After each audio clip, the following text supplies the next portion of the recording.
But when people try to argue that she's not the face of our league, or if our league would be where we're at without her, you're literally dumb as fuck. Finally, someone who gets it. Finally, someone in the WNBA who understands this thing called business. Hey, Sophie. If they didn't like you then, they sure aren't going to like you now. Let's get right into today's story. What if I told you that a player almost nobody expected ended up exposing one of the WNBA's biggest secrets? Sophie Cunningham wasn't simply a teammate stepping in to support a rookie when she defended Caitlin Clark.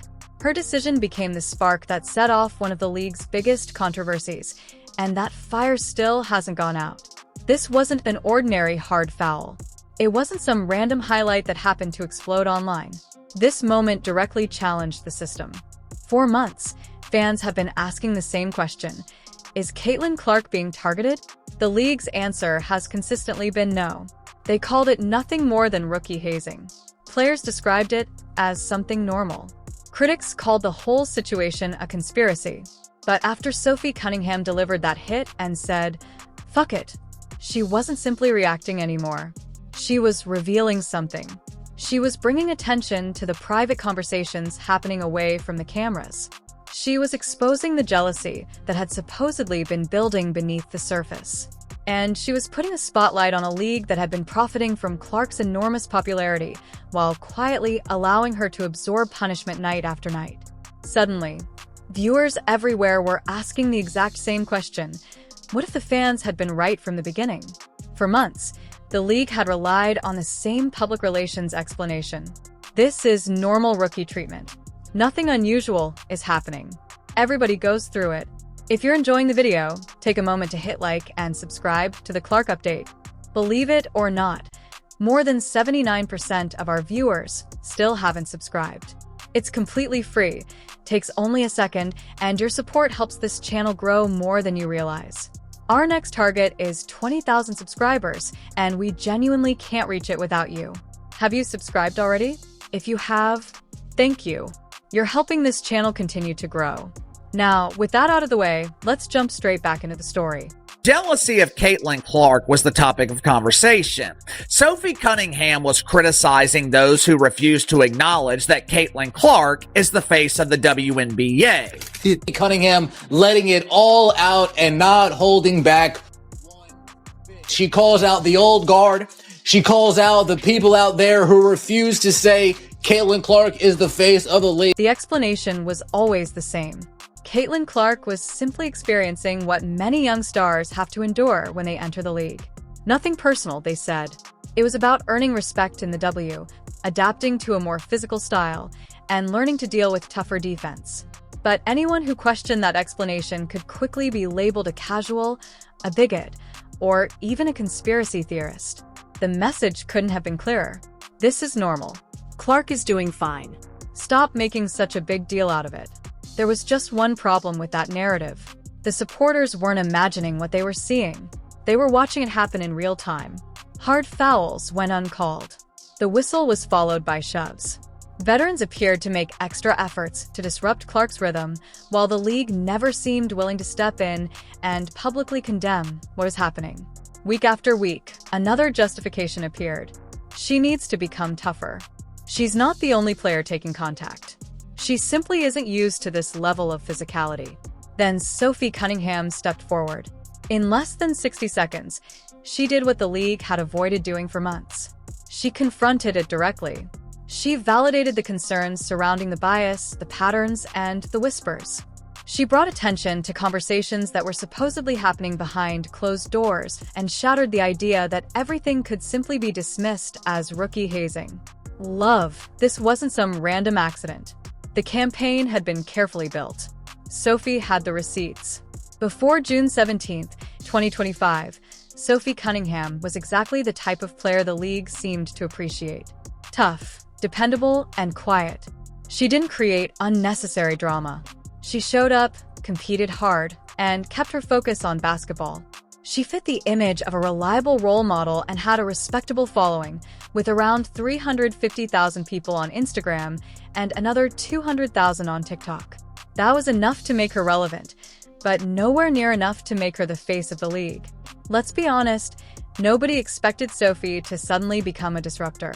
Most casual fans probably recognized her name and might have seen a few of her three-pointers in highlight clips, but inside the W, she was viewed as another hardworking player.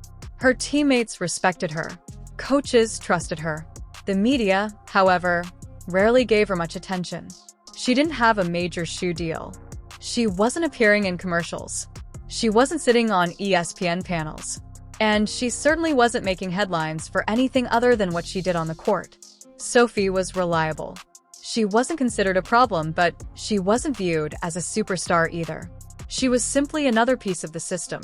And maybe that is exactly what made her eventual eruption so powerful. Nobody saw it coming. When fans tuned into the Connecticut Sun game, they weren't expecting anything extraordinary. It looked like another difficult night for Clark, another physical matchup with hard screens, a few elbows, and maybe even some pushing and shoving. At that point, that had practically become routine. But nobody was prepared for a relatively overlooked role player to suddenly become one of the biggest stories in basketball. Sophie didn't simply commit a hard foul. When she stepped in, she lit the fuse. And the explosion reached far beyond the basketball court. What happened afterward wasn't manufactured. It wasn't some public relations strategy. It wasn't a carefully planned publicity stunt. It was raw. It was emotional. After watching essentially the same storyline play out over and over for months, perhaps even years, one player finally snapped. And the moment Sophie acted, everything changed. Within just 48 hours, Sophie Cunningham went from being a background figure in professional basketball to a full-blown cultural sensation. June 17th initially looked like an ordinary regular season matchup between the Connecticut Sun and Indiana Fever. Another night when Caitlin Clark would step onto the floor carrying the attention of an entire league while enduring the kind of physical punishment that had increasingly become part of her experience. But something seemed different almost immediately. Clark wasn't merely being defended aggressively. It looked like players were pursuing her. Contact came after the whistle, elbows appeared after passes, and shoulders crashed into screens. That kind of behavior is unusual unless there is genuine hostility or someone has effectively become a target, yet the officials remained quiet. Clark was visibly rattled after JCS Sheldon poked her. She appeared frustrated, winced, and even scratched at her eye. Earlier that week, Marina Maber had sent her to the floor. Now it was Sheldon's turn. Again, the referees appeared to shrug it off. No whistle, no warning. Play simply continued. Watching the situation unfold from the bench finally pushed something inside Sophie Cunningham over the edge. Later, she described it as one of those last-minute instincts that suddenly takes control, the kind of gut reaction that overrides strategy, consequences, reputation, and everything else. Her words were simple. Fuck it. She saw what was happening. She saw the officials refusing to respond. And she saw Clark standing there without anyone stepping in. That was when Sophie moved. She charged onto the floor and delivered a serious physical foul that left very little room for confusion about what she was trying to communicate. This wasn't simply another basketball play. It was a statement. For once, someone used her body to show that she was fed up. The officials blew the whistle. Sophie was ejected. And as she walked away, she didn't turn around or apologize. Later, she received a $900 fine, which barely amounted to a slap on the wrist. But the reaction was immediate, explosive, and global. More than 1 million new followers arrived in only 2 days. Her jersey sold out. Sports media rushed to analyze what had happened. Perhaps the most revealing part was that almost nobody across the league or media openly declared Sophie completely wrong. Deep down, people understood what that foul represented. It represented the end of months of silence. It challenged the league's repeated, nothing to see here explanation. It was about defending a teammate when nobody else appeared willing to do it. And it didn't feel choreographed. It wasn't manufactured outrage. It came from genuine frustration that had apparently been building for a long time. Sophie herself made it clear that she wasn't simply performing for cameras. She had reached the point where she was tired of pretending everything was normal. But the foul wasn't what made the moment truly unforgettable. It was everything that came afterward. Sophie wasn't finished. She wasn't going to communicate only through her actions on the court. She was ready to talk. And once she did, she began tearing apart the carefully constructed image of the WNBA from the inside. In another game, a hard foul like Sophie's could have disappeared within hours. There might have been a fine, angry tweets, perhaps a suspension, and then everyone would move forward. But this incident was different because it wasn't only about basketball.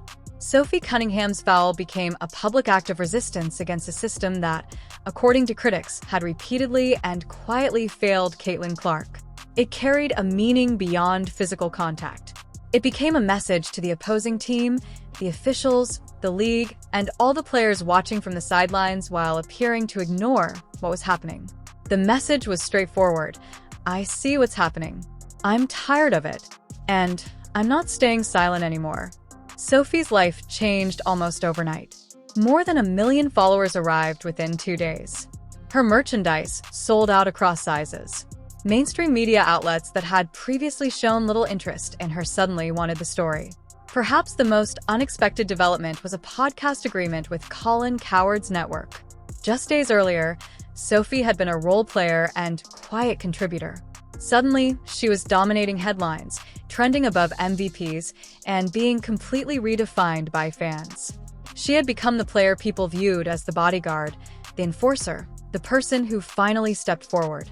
But behind the social media explosion was something much more personal that cameras never captured.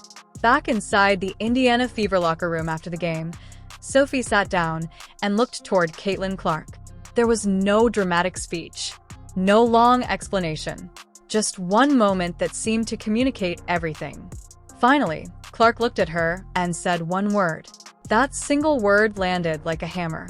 The most talked about athlete in women's basketball wasn't necessarily looking for another viral clip or another big public gesture. She wanted somebody to stand beside her. Somebody willing to tell her, "You're not imagining this. You don't deserve this. I've got you." And Sophie's answer was just as simple, "I got you." That was the real turning point, not only for their relationship, but for the atmosphere around the team. For perhaps the first time, the Indiana Fever wasn't simply depending on Clark to carry everything. They were beginning to rally around her. And the story didn't end when the players walked off the floor. The moment Sophie began speaking about what she believed was happening behind the scenes, inside locker rooms, during team huddles, and in private conversations, the entire league felt the impact. This was no longer simply about one rookie. It had become something much larger. Sophie Cunningham had just kicked open a door. Cameras only capture the version of the league that officials and organizations want the public to see. Highlights, smiles, celebrations, and carefully managed post-game interviews. But according to multiple reports and whispers attributed to former players, something much more uncomfortable was allegedly happening away from the cameras. The story supposedly began during Caitlin Clark's first weeks in the league.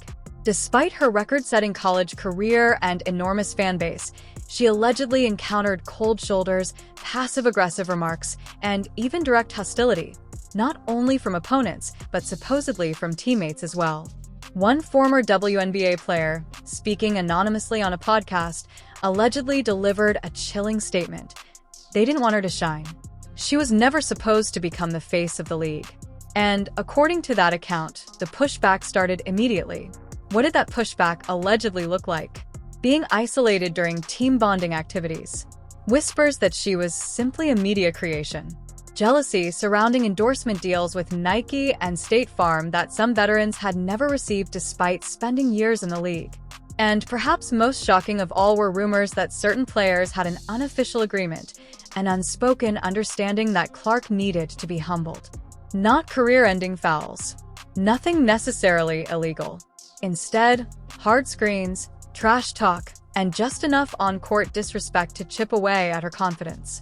And according to the narrative, it was working until Sophie Cunningham broke the code. Sophie had allegedly heard the locker room conversations. She knew which players were calling Clark Princess behind her back. She noticed the side eyes when Caitlin received her own media day. And perhaps most frustratingly, she saw coaches and veterans allegedly allowing it to continue. That was when she supposedly made her decision. No more silence. No more pretending everything was fine. Because what many fans didn't understand was that Sophie had once experienced something similar herself. She entered the league with hype, intensity, and a target on her back. She had been mocked for being too aggressive, too emotional, and even too white. She learned through experience how harsh WNBA culture could be, particularly for newcomers who weren't part of the established inner circle. So when she believed she was watching history repeat itself, she decided to do what nobody had done for her. Speak up, push back, expose the system. And that's exactly what she allegedly began doing in quieter but powerful ways.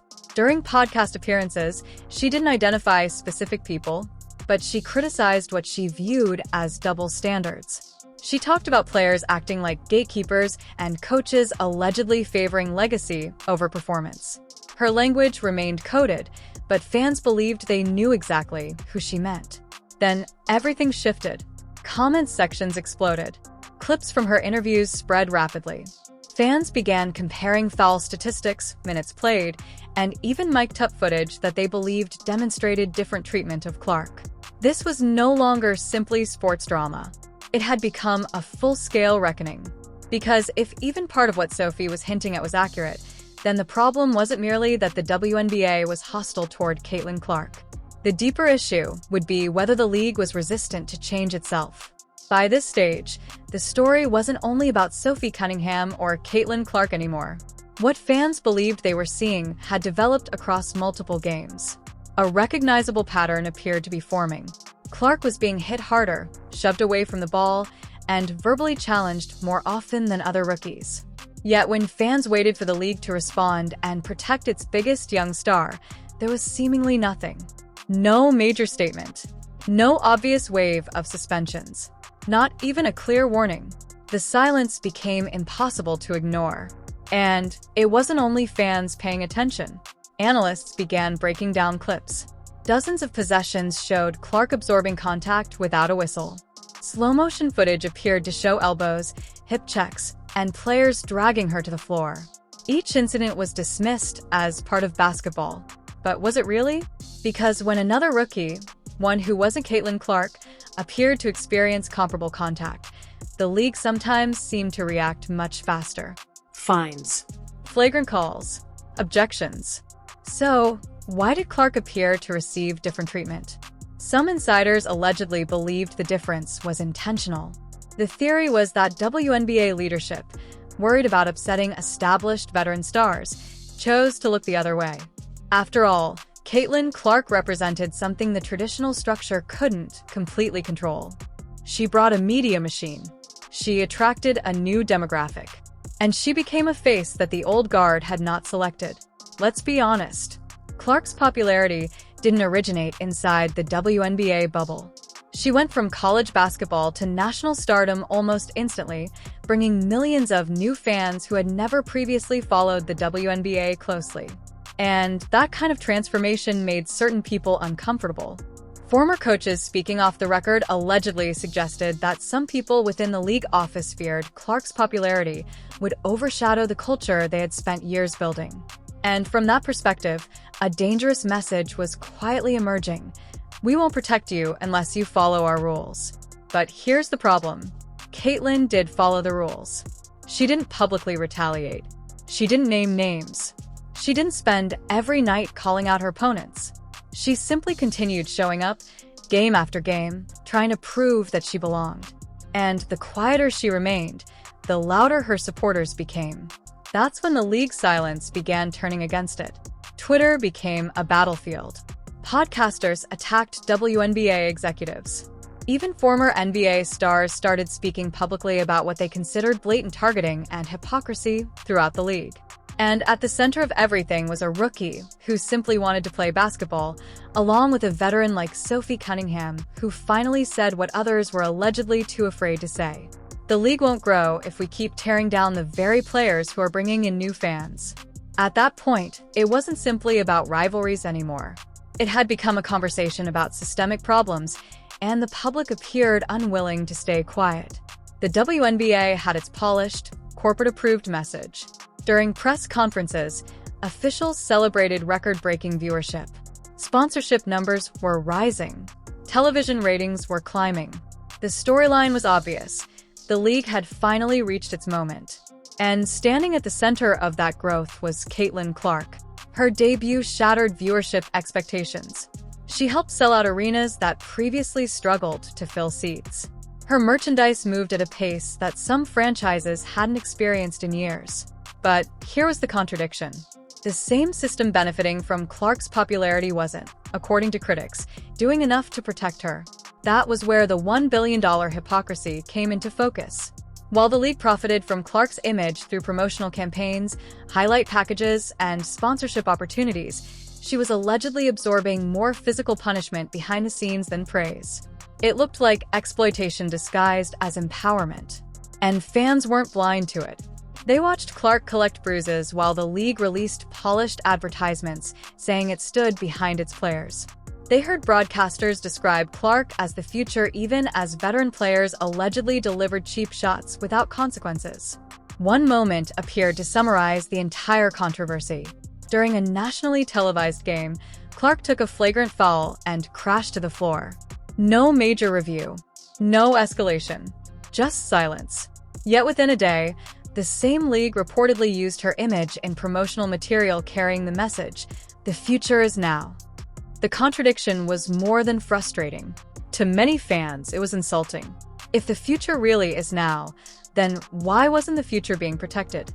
Why wasn't Clark receiving the same respect and protection as the established players whose careers she was helping elevate?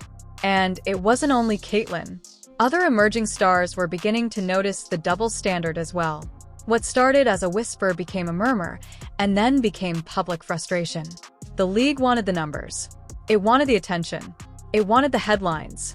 But fans increasingly felt it didn't want the accountability that came with those benefits. You could see it in comment sections. You could hear it in reaction videos. Protect Clark or lose us all. That was the message. Because here's the reality. You cannot build a billion-dollar empire around someone's popularity and then remain silent while that same player is allegedly targeted game after game. That's not simply bad optics. To many supporters, it's betrayal. And players like Sophie Cunningham appeared to understand that. She wasn't merely protecting a teammate. She was challenging a broken system, one that could celebrate your highlights at noon and leave you hurting by midnight. The league had a choice. Protect the players helping build the brand, or protect the brand at the player's expense. And fans were watching carefully to see which side it would choose. Until then, most players had remained quiet. Some because they were afraid, others because of loyalty, many because speaking against the league could potentially threaten their future inside it. Sophie Cunningham, however, didn't appear interested in staying quiet. After the now infamous Connecticut Sun game, when elbows were flying and respect seemed absent, Sophie had finally reached her limit. She didn't hide behind carefully chosen post-game language. She didn't speak in vague terms or dance around the subject. She described what she believed was happening as bullying, intentional targeting, a system that appeared to protect certain players while ignoring others, and a locker room environment that punished newcomers instead of supporting them. Her words weren't merely bold. They were risky, because in the WNBA, challenging the establishment can come with fines, suspensions, or potentially even being pushed aside. But Sophie didn't back down. If we don't speak up now, when will we? That question landed harder than almost any foul on the court. Suddenly, the entire narrative changed. This wasn't just one game anymore. It wasn't just one player. It was a discussion about the direction of the league itself, and Sophie had become the face of a growing group of people who were tired of remaining silent. You would expect the WNBA to respond quickly. After all, this controversy wasn't hidden. It had unfolded on national television. Fans were angry. Media organizations were taking sides. Even NBA stars were publicly discussing the treatment Clark was receiving. So what did the league do? It released a vague statement. No names. No specific incidents. Nothing directly addressing the moments fans were debating. Just a generic message about maintaining the integrity of the game and valuing every player. To critics, it looked like corporate cowardice. Instead of directly confronting allegations that its biggest young star was being physically and verbally targeted, the league appeared to redirect the conversation. No major suspensions. No meaningful fines. No clear explanation of the rules. Just silence, followed by what seemed like the hope that everyone would eventually move on. But they didn't. Because by that point, the story wasn't simply about Clark and Cunningham anymore. It represented every player who had entered the league with enormous potential only to discover that shining too brightly, too quickly, could come with consequences. And the league's response wasn't merely weak in the eyes of its critics. It felt like a betrayal. Fans had seen the replays. They had heard the boos. They watched Clark hit the floor while officials appeared to swallow their whistles. And when the league finally responded, it seemed to say almost nothing. That silence spoke louder than any press release could have. It suggested to players that if they didn't fit the established mold, they were on their own. It suggested to fans that viewership and merchandise mattered more than fairness and player protection. And above all, it made Sophie Cunningham's decision to speak out look even more significant. Because if she hadn't done it, who would have? The same statement about protecting the integrity of the game and valuing all players was repeated again. No names, no specific incidents, just corporate language. Critics saw it as another example of the league avoiding the real issue. Rather than confronting the accusations that its rising star was being physically and verbally targeted, the response appeared to deflect. No meaningful suspensions, no clear fines, no clarification, just silence and the expectation that fans would eventually forget. They didn't. By then, this wasn't only about Caitlin Clark or Sophie Cunningham. It was about every player who entered the WNBA with promise and discovered that becoming successful too quickly could make them a target. The league's response felt weak. It felt like a betrayal. Fans had watched the footage. They had heard the boos. They had seen Clark thrown to the floor while officials failed to blow the whistle. And when the league eventually spoke, it seemed to say almost nothing. That silence communicated more than any carefully written statement. It told players that anyone who didn't fit the old guard's mold might have to stand alone. It told fans that ratings and merchandise could matter more than fairness and safety. And most importantly, it reinforced the argument that Sophie had been right to speak. Because if she hadn't, who would have? So now you've seen the bigger picture. This wasn't simply a viral moment. It wasn't just one game. It represented a crack in the foundation of a league that claims to empower its players while critics believe it can also silence them. Sophie Cunningham didn't merely deliver a foul. She challenged the league, the media, and the fans, and now the decision belongs to you. If you believe truth should matter more than politics, sports should come before agendas, and fairness should come before favoritism, leave your opinion in the comments. Should Sophie Cunningham have been punished, or should she have been praised? Tag someone who still believes this was nothing more than basketball. Subscribe for more unfiltered sports stories. The media may not tell you the whole narrative, but here, we question it. And remember, this isn't only about one player. It's about every person who was ever told to stay quiet and eventually decided they wouldn't. Thanks for watching.